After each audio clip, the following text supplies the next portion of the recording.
रावण अपनी माँ की कुटिया में गया और बोला, हे माताश्री, मैं आपको वचन देता हूँ कि मैं आपकी शर्त पूरी करूंगा, चाहे उसके लिए मुझे कुछ भी करना पड़े। मैं महादेव को आपके सामने लाकर रहूंगा, वो भी इस लंका में। ये सुनते ही रावण की माँ बहुत खुश हो गई और मुस्कुराते हुए रावण के गाल पर हाथ रखते हुए बोली, पुत्र, तुमने ये वचन देकर मुझे इतना खुश कर दिया है, मैं तुम्हें बता नहीं सकती। वहीं रावण के पीछे खड़े सोमाली और कंटक दोनों हैरान थे कि आखिर रावण ने वचन तो दे दिया है, लेकिन वो इसे पूरा कैसे करेगा। तभी रावण की माँ ने कहा, पुत्र, तुमने अपने नाना को भोजन करवाया या नहीं। रावण ने जवाब में कहा, माँ, उसकी चिंता आप न करें, मैंने आज रात के भोजन के लिए विशेष व्यवस्था करवाई है। रावण माँ की कुटिया से निकला तो उसने देखा सभी दरबारी बाहर खड़े थे और सुमाली ने रावण से कहा, रावण। सुमाली आगे कुछ बोलता, उससे पहले रावण ने कहा, नानाश्री, आप विशेष भोजन के लिए आज रात्रि तैयार रहिएगा। इतना कहते हुए रावण महल में चला गया और सुमाली और कंटक दोनों उसे बस देखते रह गए। रात के भोजन का समय था। राजमहल में अपनी माता की आज्ञा का पालन करते हुए रावण ने नाना सुमाली के लिए उनकी पसंद का भोजन बनवाया था। सुमाली को सम्मान के साथ रावण ने स्वयं भोजन परोसा और उनसे कहा, नानाश्री, ये लीजिए एक से एक स्वादिष्ट पकवान। आज से आप फलाहार छोड़ करके अपनी पसंद का भोजन ग्रहण करेंगे। मैंने 2 रसोइयों को विशेष तौर पर आपका भोजन प्रबंध करने के लिए नियुक्त किया है। आपके इस कठोर संकल्प से मुझे बहुत बड़ी शिक्षा मिली है कि अगर संकल्प शक्ति किसी मनुष्य के पास हो तो ऐसी कोई बाधा नहीं है जो उसके लक्ष्य को प्राप्त करने से उसे रोक सके। सुमाली ने कहा, आज तो मैं मन भरकर भोजन ग्रहण करूंगा रावण। आज का दिन ऐतिहासिक है। आज हमारा खोया हुआ सम्मान और सत्ता दोनों मुझे वापस मिली है। आज से मैं अपने फलाहार पर रहने का व्रत तोड़ता हूँ, पुत्र। रावण बहुत प्रेम पूर्वक अपने नाना को भोजन परोस रहा था कि तभी विभीषण महल के भोजनालय में आया। उसने नाना सुमाली का चरण स्पर्श किया और रावण से कहा, भैया, मैं माता के संकल्प का सम्मान करता हूँ, परंतु मुझे ये कदापि उचित नहीं लगता कि मेरी माता महल के बाहरी प्रांगण में बने उद्यान वाली कुटिया में रहे और मैं अपने भव्य शयन कक्ष में विश्राम करूं। इसलिए मैं आपसे अनुमति चाहता हूँ कि मुझे भी माता के संग उद्यान में रहने की अनुमति दीजिए। विभीषण की बात को सुनकर रावण ने कहा, हे प्रिय भाई विभीषण, तुम्हारे अंदर जो देवत्व भाव है, उन्हीं भावों की वजह से तुम्हारे मन में यह विचार आया है कि अपनी माता को तुम अकेले कुटिया में छोड़कर इस राजभवन में निवास नहीं कर सकते हो। लेकिन मैं तो तुमसे यही कहूंगा कि माताश्री ने ये जो संकल्प लिया है, ये उनका तप है और एक तप को पूरा करने के लिए तपस्वी को अकेले ही रहना पड़ता है। अगर तुम मेरी बात को मानो तो तुम्हें राजभवन में ही अपने शयन कक्ष में विश्राम करना चाहिए।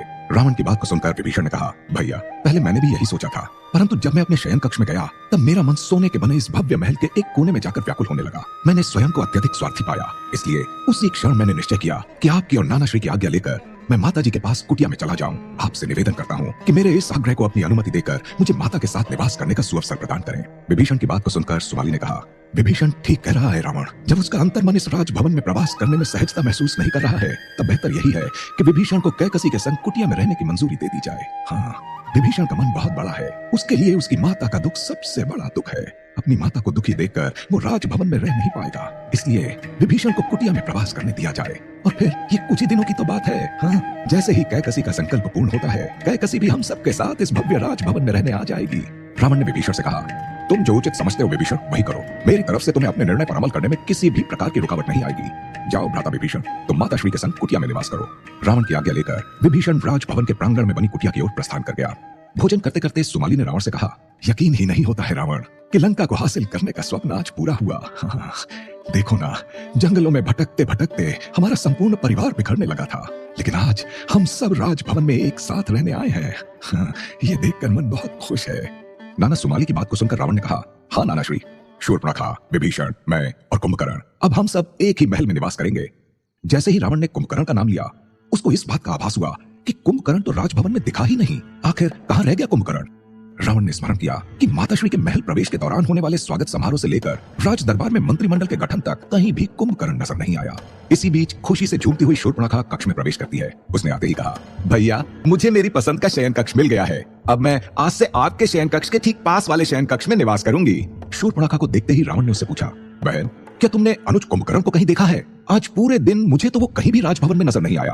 रावण का प्रश्न सुनकर शूर्पणखा ने उत्तर दिया, भैया, मुझे तो ऐसा लगता है कि जब हम जंगल से राजमहल की तरफ चले थे तब भी कुंभकर्ण हमारे साथ नहीं था। कहीं ऐसा तो नहीं कि कुंभकर्ण जंगल में ही नानाश्री की कुटिया में सो रहा हो? रावण को याद आया और उसने कहा, अरे हाँ, कुंभकर्ण ने तो ब्रह्मा जी से यही वरदान भी मांगा था कि मुझे 1 वर्ष में 6 माह की निद्रा आए और 6 माह में जागृत अवस्था में रहूं। और जैसा कि मुझे याद है, वरदान मिलते ही नींद आने भी लगी थी। ये संभव है कि कुंभकर्ण जंगल में ही सो रहा हो। रावण की बात को सुनकर सुमाली ने कहा, तुम चिंता मत करो रावण, मैं अभी मलय को कुछ सैनिकों के साथ जंगल में हमारी कुटिया पर भेजता हूँ, जहाँ से वो कुंभकर्ण को लेकर यहाँ आएंगे। सुमाली ने सेनापति मलय को अपने पास बुलाया और उन्हें इसी क्षण जंगल के लिए प्रस्थान करने के लिए कहा।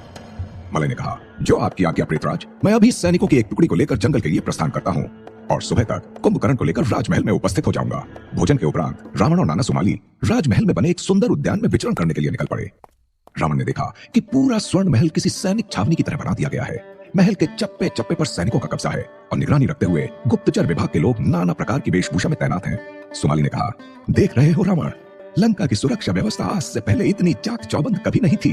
हाँ, जब से असुरी सेना का विलय शाही सेना के साथ हुआ है, तब से लंका की सेना तीनों लोकों की सबसे शक्तिशाली सेना बन गई है। हाँ, ये पता लगाना असंभव कार्य है कि इन सैनिकों में से कौन मायावी गुप्तचर है और कौन प्रशिक्षित दानव।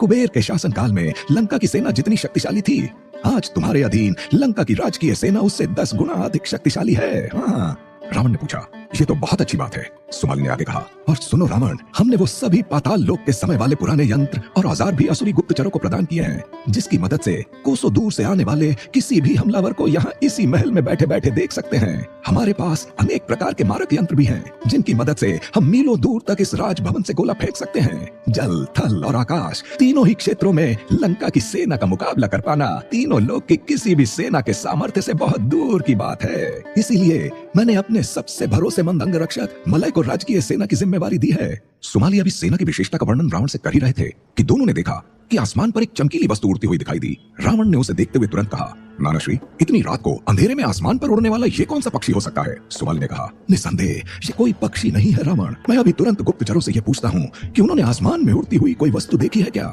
थोड़ी ही देर में एक ग्रीवा उद्यान में उपस्थित हुआ और उसने कहा, हमने विशेष यंत्र की सहायता से आसमान में उड़ती हुई चमकीली वस्तु को समझने का प्रयास किया है महाराज। ये कोई जीव तो नहीं, परंतु उड़ने वाला एक विशेष विमान है जिसमें 2 व्यक्ति सवार हैं। इतनी दूर से ये पहचान पाना तो मुश्किल है कि उनमें जो 2 लोग सवार हैं वे कौन है, परंतु वेशभूषा से उनमें से एक व्यक्ति तो कोई ऋषि मालूम पड़ते हैं। रावण ने देखा धीरे धीरे विमान राजमहल की ओर आ रहा है और बिल्कुल उनके ऊपर आसमान से वो विमान गुजरने लगा।